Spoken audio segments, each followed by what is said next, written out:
अपना उत्तराखंड में आप सभी का बहुत स्वागत है और मैं हूं आपके साथ अमनदीप। चलिए खबरों की शुरुआत करते हैं। देहरादून में आज आईटीबीपी की 62वीं स्थापना दिवस परेड होगी, जिसमें केंद्रीय गृह मंत्री अमित शाह शामिल होंगे। परेड में सीएम पुष्कर सिंह धामी भी मौजूद में रहेंगे। तो आपको बता दें कि आज गृह मंत्री अमित शाह देहरादून में रहेंगे। कल ही जॉलीग्रांट एयरपोर्ट पर वो पहुंचे थे शाम को, तब उनका भव्य स्वागत हुआ। और आज आईटीबीपी की 62वीं स्थापना दिवस परेड है, जिसमें सीएम पुष्कर सिंह धामी शामिल होंगे। इसके अलावा केंद्रीय गृह मंत्री अमित शाह भी शिरकत करेंगे।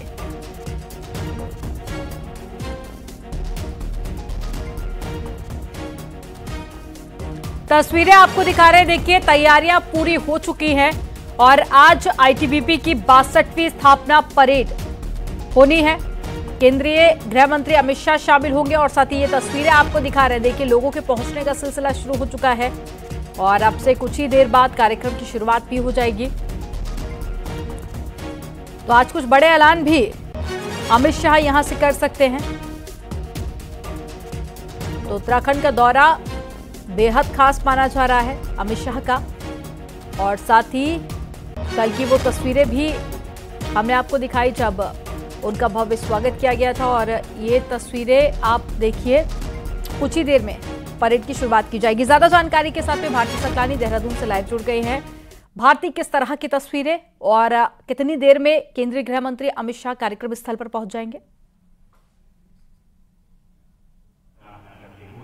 बिल्कुल, थोड़ी ही देर में अमित शाह यहां पर पहुंच जाएंगे और इस वक्त मैं तस्वीरें दिखाना चाहूंगी। आज आईटीबीपी की स्थापना दिवस परेड है और ये आप देखिए यहां पर किस तरह की तैयारियां हैं। तमाम लोग यहां पर पहुंचे हुए हैं। मुख्यमंत्री पुष्कर सिंह धामी भी यहां पर पहुंच गए हैं। इसके अलावा कई कैबिनेट मंत्री यहां पर मौजूद हैं, जिसमें धन सिंह रावत, सुबोध दुनियाल, प्रेमचंद अग्रवाल, सौरभ बहुगुणा यहां पर पहुंचे हुए हैं। इसके अलावा गणेश जोशी भी यहां पर मौजूद हैं। और साथ ही साथ अगर हम बात करें यहां पर, तो बस थोड़ा सा वक्त और थोड़ा सा इंतजार और अमित शाह यहां पर पहुंच जाएंगे।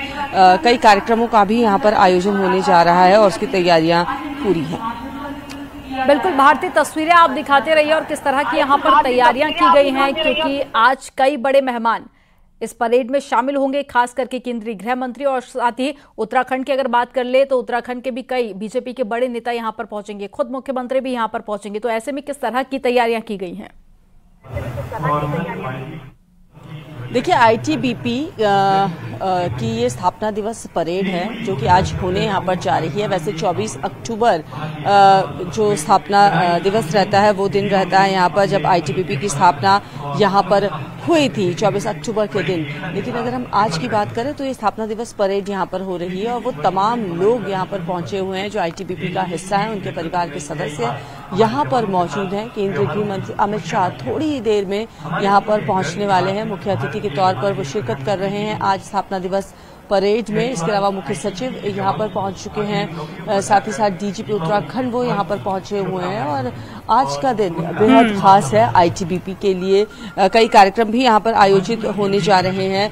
थोड़ी ही देर में अमित शाह के पहुंचने का यहाँ पर कार्यक्रम है। आईटीबीपी के गेस्ट हाउस में ही वो यहाँ पर रुके हुए हैं। 10:35 समय जो है वो निर्धारित यहाँ पर किया गया है, जब आईटीबीपी की ये परेड यहाँ पर शुरू हो जाएगी। और उसके बाद ये कहा जा सकता है कि जो तमाम आईटीबीपी के द्वारा काम किए जाते हैं, जो सुरक्षा बल यहाँ पर पूरी मुस्तैदी से बॉर्डर्स पर डटा रहता है, वो तमाम किस तरीके से काम किए जाते हैं उनका। बिल्कुल, लद्दाख से लेकर अरुणाचल प्रदेश तक हर जगह आईटीबीपी के जवान सुरक्षा करते हैं। और साथ ही 1962 में स्थापना की गई थी, जिसके बाद में आज स्थापना दिवस यहाँ पर मनाया जा रहा है। जानकारी साझा करने के लिए बहुत शुक्रिया भारती आपका।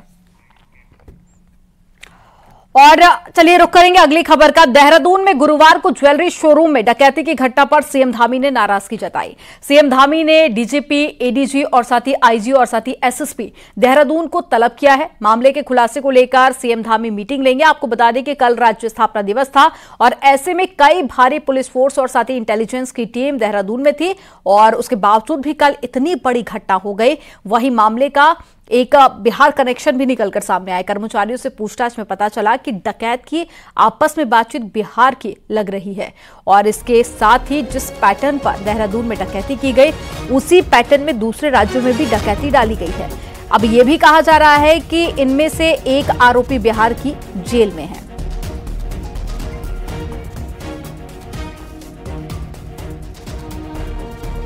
और सारा जानकारी के साथ में सुनील नवप्रभा जुड़ गए हैं फोन लाइन पर। सुनील, मुख्यमंत्री काफी ज्यादा नाराज चल रहे हैं। कब ये जो खबर सामने आई उसको न्यूज 18 ने प्रमुखता से दिखाया। अब सवाल हमारा भी यही था कि आखिर इतनी बड़ी घटना कैसे हो सकती है। अब मुख्यमंत्री ने इस पूरे मामले को लेकर क्या कुछ कहा है? देखिए, आप देखेंगे तो ये बेहद एक गंभीर लापरवाही है और खासकर राजधानी में पॉश इलाके में सेक्रेटरीट के ठीक पीछे राजपुर रोड पर ये 100 पैग यहाँ पर 24 घंटे चहलकदमी होती है, चहल पहल होती है। वहां पर डकैती पड़ना, और वो भी तब जब राष्ट्रपति राजधानी में हो, देहरादून में हो, तो ये कहीं ना कहीं पूरी पुलिस व्यवस्था पर एक बड़ा सवालिया निशान है कि 15 से 20 करोड़ की यहाँ पर डकैती होती है, जो अभी तक जो चर्चाओं में है कि देहरादून के इतिहास में पहली बड़ी डकैती है कि जो दिन दहाड़े करीब 20 करोड़ के आसपास की डकैती पड़ी है। मुख्यमंत्री पुष्कर सिंह धामी ने इसको बेहद गंभीरता से लिया है, क्योंकि राजधानी का मामला है, कानून व्यवस्था का मामला है। मुख्यमंत्री ने डीजीपी अशोक कुमार समेत जो पुलिस के तमाम आला अधिकारी हैं, एसएसपी देहरादून हैं, उनको तलब किया है। मुख्यमंत्री ने इस बात पर गंभीर नाराजगी जाहिर की है कि आखिर इतनी बड़ी लापरवाही, इतना बड़ा ब्लंडर कैसे पुलिस से हो गया, कैसे जो अपराधी हैं वो ठीक राजधानी में पुलिस की नाक के नीचे इतनी बड़ी डकैती डालते हैं और पुलिस को कानों कान भनक तक नहीं लगती। आज दोपहर बाद किसी भी समय मुख्यमंत्री पुलिस अधिकारियों की, तमाम आला अफसरों की मीटिंग ले सकते हैं और इस दिशा में कुछ गंभीर एक्शन भी मुख्यमंत्री की ओर से देखने को मिल सकता है। जी, तो आज इसको लेकर निर्देश सीएम दे सकते हैं। और साथ ही सत्येंद्र वर्तवाल हमारे साथ में जुड़ गए हैं, जो कि इस पूरी खबर को लेकर अपडेट देंगे। सत्येंद्र, कई सारे खुलासे शुरुआत में हो गए। एक तो ये कि जेल में बंद होने की बात सामने आई, दूसरा बिहार कनेक्शन भी अब निकलकर सामने आया, और साथ ही बाकी राज्यों में भी कुछ ऐसे ही पैटर्न में चोरी की गई है। अब पुलिस की दिशा में आखिर क्या बड़े खुलासे हुए हैं, किस दिशा में ये कार्रवाई आगे बढ़ रही है, क्योंकि मुख्यमंत्री खुद इस पूरे मामले को लेकर काफी ज्यादा गंभीर नजर आ रहे हैं। तो बिल्कुल मैं आपको बता दूं कि जिस समय ये पूरी घटना घटी है और उसके बाद पुलिस तुरंत मौके पर पहुंच गई थी, क्योंकि देहरादून में कल वीआईपी मूवमेंट था, लेकिन खासी पुलिस शुरुआत में नहीं दिखी। लेकिन जैसे ही वीआईपी मूवमेंट खत्म हुआ, उसके बाद अगर हम बात करें तो पूरा देहरादून का जो पुलिस अमला है वो पूरे इलाके में फैल गया था और एसएसपी खुद मौके पे पहुंचे थे। उन्होंने करीब 10 टीमें बनाई इस पूरी घटना को लेकर, और वो टीमें अलग अलग दिशाओं में यहाँ से निकल चुकी हैं। और अगर हम बात करें, पुलिस के पास कुछ क्लू अभी पुलिस के हाथ लगे हैं। पुलिस को 2 वो मोटरसाइकिल बरामद की है पुलिस ने, जिनसे आरोपी देहरादून पहुंचे थे। तो पुलिस ने वो दोनों मोटरसाइकिल अपने कब्जे में ले ली है। साथ ही अभी ये पता लगाया जा रहा है कि ये मोटरसाइकिल आखिर में किसकी है। फिलहाल जो सूत्र बता रहे हैं कि ये बताया जा रहा है कि मोटरसाइकिल जो पुलिस के हाथ लगी है वो चोरी की है। वही पुलिस ने अभी जो कर्मचारी हैं, जो शोरूम में जो कर्मचारी थे, उनसे जब बातचीत की तो उनसे ये पैटर्न समझ में आया कि क्योंकि इससे पहले भी इन्हीं शोरूम में कुछ और घटनाएं हुई थी, यानी कि अलग अलग राज्यों में जो शोरूम ज्वेलर शोरूम है उनमें कुछ और घटनाएं हुई थी, और वो भी सेम पैटर्न में उनको देखने को मिला है। तो पुलिस अभी इस एंगल पे पहुंची कि जो जितने भी अलग अलग जगह जो घटनाएं घटी हैं, तो वो एक ही ये पूरा ग्रुप है। और पुलिस ने अभी तक जो खुलासे किए हैं, यानी अगर हम पुलिस सूत्रों की बात करें तो पुलिस ने अभी तक एक ऐसा ग्रुप लीडर इनका अभी जो चिन्हित किया है, उससे बताया जा रहा है कि वो बिहार की किसी जेल में है और वहां से ही ये पूरा सरगना ऑपरेट करता था। फिलहाल पुलिस के हाथ अभी खाली है। अब पुलिस इनके जो आरोपी हैं उनके पीछे पड़ी है कि किस जल्द से जल्द ये खुलासा करने के लिए। जी, तो कार्रवाई काफी ज्यादा गंभीरता से इस पूरे मामले को लेकर की जा रही है, क्योंकि आज मुख्यमंत्री भी इस पूरे मामले को लेकर बैठक भी ले सकते हैं और साथ ही दिशा निर्देश भी जारी कर सकते हैं। जानकारी साझा करने के लिए आप दोनों का बहुत शुक्रिया।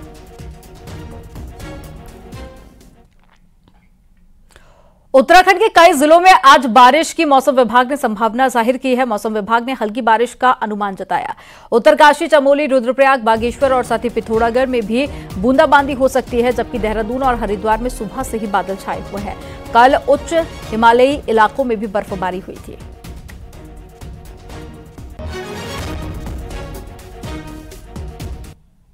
दीपावली से पहले पहाड़ों में मौसम बदल गया है और मौसम बदलने के साथ ही हल्की ठंड भी बढ़ गई है। ऊंचाई वाले इलाकों में हो रही बर्फबारी से निचले इलाकों का तापमान भी कम होता जा रहा है और बद्रीनाथ धाम की ऊंची चोटियों पर बर्फबारी हुई है। ऐसे में बद्रीनाथ धाम आने वाले तीर्थयात्रियों को अपने साथ गर्म कपड़े लाने की आवश्यकता भी पड़ गई है। मौसम बदल गया है और सुबह से ही अगर चमोली के ऊंचाई वाले इलाकों में बात करें तो हल्की बर्फबारी हो रही है और निचले इलाकों में बादल छाने से ठंड बढ़ गई है। लोगों ने मौसम बदलने के साथ ही गर्म कपड़े और टोपी निकालनी भी शुरू कर दी है। लगातार पहाड़ों में मौसम बदल रहा है, जिसकी वजह से तापमान में भी गिरावट दर्ज की जा रही है। आप देखिए कि बद्रीनाथ धाम की जो ऊंची चोटी आप सामने देख रहे हैं, वहाँ पे बर्फ़बारी हो रही है और हल्की बर्फ़बारी हालांकि वहाँ पे अभी शुरू हुई है। और जो मौसम विभाग का जो पहाड़ों को लेकर जो पूर्वानुमान था वो लगातार सही साबित होता हुआ नज़र आ रहा है। हल्की बर्फ़बारी से आप देख सकते हैं जो पहाड़ की पूरी चोटियां हैं वो सफ़ेद हो चुकी हैं और बारिश और बर्फ़बारी का जो सिलसिला अब पहाड़ों में नवंबर महीने से शुरू हो जाता है वो लगभग शुरू हो चुका है। नितिन सेगवाल, न्यूज़ 18, चमोली। हरिद्वार में खाद्य सुरक्षा विभाग मिठाइयों की सैंपलिंग के अलावा लोगों को जागरूक भी कर रहा है। रुद्रपुर स्थित लैब से हरिद्वार पहुंची मोबाइल टेस्टिंग लैब की वैन से हरिद्वार के कई इलाकों में खाद्य पदार्थों का रैपिड टेस्ट भी किया गया। दुकानों से मिठाइयों के सैंपल के टेस्ट के अलावा दूसरे खाद्य पदार्थों की जांच मोबाइल टेस्टिंग लैब से करा रहे हैं और इसमें मौके पर सब स्टैंडर्ड पाए जाने वाले खाद्य पदार्थों को बेचने वाले दुकानदारों को नोटिस भी दिया गया और विभाग का कहना है कि लोगों को गुणवत्ता युक्त खाद्य सामग्री मिले, इसके लिए मोबाइल टेस्टिंग लैब को चलाया जा रहा है।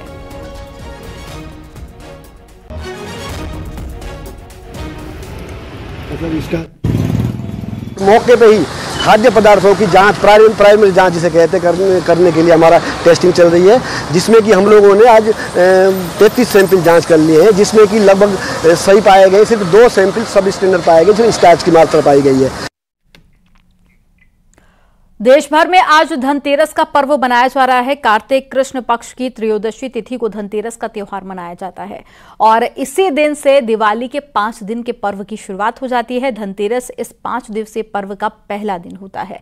धनतेरस का शुभ मुहूर्त आज दोपहर 12:36 से शुरू होकर कल दोपहर 1:58 तक चलेगा। धनतेरस के दिन लोग भगवान धनवंतरी, माता लक्ष्मी और कुबेर की पूजा करते हैं और वहीं धनतेरस के दिन झाड़ू खरीदना बहुत शुभ माना जाता है।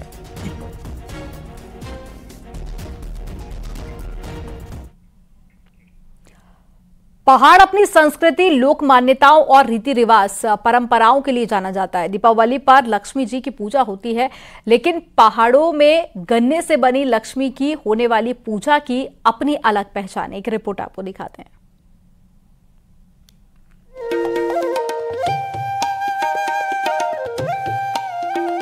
महालक्ष्मी पूजन में पहाड़ की एक गन्ने से लक्ष्मी की मूर्ति से होने वाली पूजा खासा प्रचलन में है। सालों से चली आ रही परंपरा आज भी कायम है। कुमाऊं अंचल में घर घर में गन्ने से लक्ष्मी की ऐसी ही मूर्ति तैयार की जाती है, जिसमें 3 भागों में गन्ने को काटा जाता है, जिसके बाद कांसे की थाली में चावल, अनाज रख मूर्ति का निर्माण किया जाता है। नींबू से मां लक्ष्मी का मुखौटा तैयार कर इसे घूंघट में रखा जाता है। इसके बाद मां का जेवरों से श्रृंगार कर दरबार में खील, बताशे, मिठाई, चावल से पूजा होती है। खाली मुखौटा नहीं लगाते थे, खाली मतलब घूंघटा निकाल देते थे देवी जी का। अब तो बाजार में बहुत सुंदर सुंदर मुखौटे चले आ रहे हैं, तो उनको मतलब अच्छी सी देवी बना रहे हैं लोग। उसमें चावल की थाली में और नारियल रख के और नींबू रख के, बड़ा नींबू रख के उसकी देवी जी बनाई जाती है, शुभ होती है। तो उन्होंने लक्ष्मी जी को बड़े प्यार से, कोई किसान था वो, तो उसने उसको बड़े प्यार से गन्ना खिलाया और गन्ना खिलाकर उसने उनको नमस्कार किया, तो उसको उन्होंने आशीर्वाद दिया कि ये फसल जो है हमेशा फलती फूलती रहे, जो गन्ने की फसल जो है फूलती फूलती रहे। पहाड़ में लक्ष्मी के 3 रूप की पूजा होती है। छोटी दिवाली यानी कि नरक चौदस को लक्ष्मी की बाल अवस्था से पूजा शुरू होती है। फिर यौवन अवस्था में विशेष पूजन का विधान है, जो हरि बोधनी एकादशी तक चलता है। गन्ने की लक्ष्मी से पूजा के दौरान ऐपड़ों का भी विशेष महत्व बताया जाता है। इसमें द्वार ऐपण, दहली ऐपण, लक्ष्मी पग चिन्ह समेत चौकियों का भी निर्माण किया जाता है। कहा जाता है इस तरह से पूजन से धन की देवी धन धान्य करती हैं। गन्ना जो है शुद्ध माने जाते हैं, इससे लक्ष्मी बनाई जाते हैं, घरों में लक्ष्मी बनाते हैं, इसकी पूजा करते हैं, उसमें मुकुटा लगाया जाता है। गन्ना जो है औषधि है, शुद्ध माना जाता है। जैसे कदिल वृक्ष है, कदिल वृक्ष भी शुद्ध मानी जाती है। लक्ष्मी जी का संबंध जो है वो धन और संपत्ति से है, तो धन और संपत्ति को छिपा करके रखा जाता है, खोले नहीं रखा जाता है। और दूसरा अर्थ यह है कि लक्ष्मी जी का संबंध नारी से भी है और नारी का आभूषण जो है लज्जा है, इसलिए जो लोक शिल्प के आधार पर लक्ष्मी जी बनाई जाती हैं वह घूंघट में होती हैं। मानस खंड और पुराणों में गन्ने के वृक्ष को शुभ और फलदायक माना गया है। यही कारण है कि पहाड़ों में शादी, जनेऊ समेत सभी शुभ कार्यों में गन्ने को पूजने का विधान है। महालक्ष्मी का एक नाम गजलक्ष्मी भी है। माना जाता है कि समुद्र मंथन के दौरान लक्ष्मी के स्वागत के लिए हाथियों द्वारा अभिषेक किया गया और हाथी को सबसे प्रिय गन्ना है। कहा जाता है कि दीपावली के दिन इस गन्ने की पूजा से महालक्ष्मी की कृपा भी बनी रहती है। न्यूज़ 18 के लिए नैनीताल से वीरेंद्र बिष्ट की रिपोर्ट। अगर इस दीपावली आप भी पटाखे खरीद रहे हैं तो हमारी ये खबर आपके लिए है। देश भर में बेरियम युक्त पटाखे बैन होने के बाद भी ग्रीन पटाखे के नाम पर जमकर गड़बड़ी चल रही है। यहां तक कि कई पटाखा कंपनी के QR कोड भी ऐसे हैं जो कि पूरी तरह से फर्जी हैं। रिपोर्ट आपको दिखाते हैं।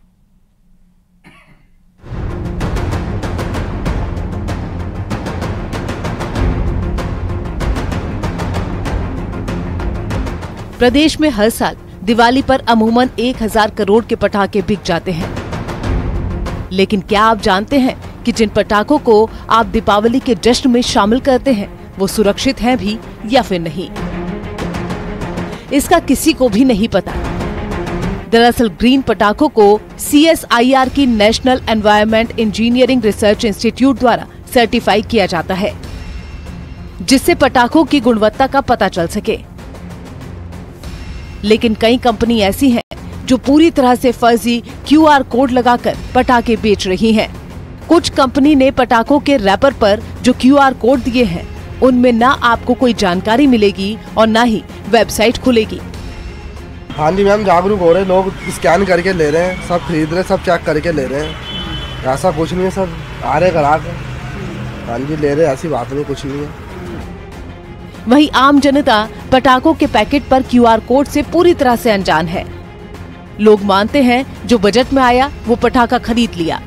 वहीं कुछ लोग इसको अवेयर करना मानते हैं। नहीं मैम, ऐसी खरीद लेते हैं, नॉर्मली पता नहीं होता जाए तो। सब QR कोड वगैरह तो अभी क्या कहते हैं, अभी आप ही ने बताया कि QR कोड वगैरह आ रहे हैं नॉर्मली, तो इस वजह से क्या कहते हैं अपना पता ही नहीं ज़्यादा, नॉर्मल ऐसी खरीद लेते हैं पटाखे वगैरह। जनरली देखिए पटाखा टेस्ट एंड ट्रायल का तो है नहीं, तो जो ब्रांड होता है उसको देख के सिलेक्ट कर लिया और वैसे खरीद लिया। यानी साफ है कि दीपावली में पटाखे बनाने वाली कुछ कंपनी भी जमकर फर्जीवाड़ा कर रही हैं और QR कोड की आड़ में जमकर गड़बड़ी भी की गई है। न्यूज़ 18 के लिए देहरादून से भारती सकलानी उनियाल की रिपोर्ट।